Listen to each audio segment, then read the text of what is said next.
Retailers of all stripes, ranging from luxury brands to dollar store chains, are growing and competing for finite space across the US, especially in urban and rural markets. E-tailers also have joined the fray, having learnt that without physical stores, they just aren't going to get the attention of consumers. This appetite for retail space is very much on the minds of the 9,000 or so retail real estate professionals attending this year's ICSC New York National Dealmaking, the most ever at the New York show, which for the first time is being held at the Javits Center in New York City. We're seeing so much activity, consumer demand, and as consumer strength is the strongest it's been in over 7 years. You heard the jobs report. So there's optimism everywhere, whether it's the Northeast or the Southwest or the West Coast. I just came back from Miami, and my God, besides being hot, it's hot for retailing. But our New York metro area is very, very strong. And we're seeing some cities that were kind of sleeping, like Seattle, waking up and attracting a lot of good retail.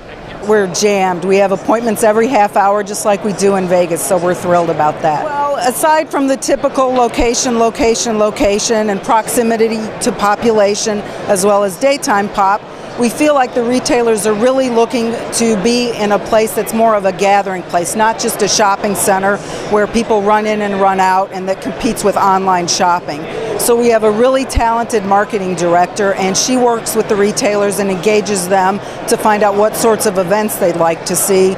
She also works closely with them to develop retail apps that you can use on your mobile phone that drive foot traffic into the center. We develop apps for specific shopping centers, and the retailers give us coupons that when a shopper is within a quarter mile of the center, a coupon pops up, and we've found great success with that. The technology's come a really long distance in just a short period of time, and the app store has grown so that people actually know now to look for apps for shopping centers. And I think the other thing that we're going to see moving into 2015 is continued growth of what have historically been clicks retailers moving to bricks.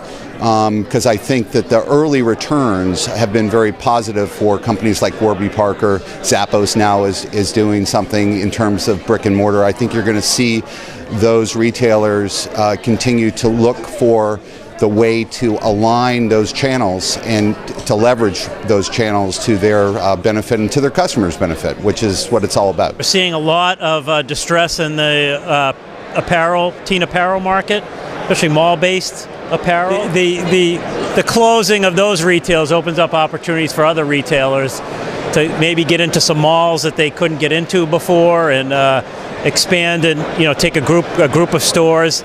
The market for selling leases in bankruptcy is not as vibrant as it was, but it's still fairly active. We've begun to see in the mall space, and this may be more in the B mall space than the A mall space, but a number of the traditional, what I would call open air center tenants like Ulta and Ross and Dress Barn and Joann's, even Joann's Fabrics, stepping into the B mall space. And we have a number of transactions that we've concluded with those tenants, and several others we're working on. Again, combine both the constrained supply, the international retailers, some of the typical open air center tenants stepping into the mall environment, and 15 should be maybe even a banner year for us.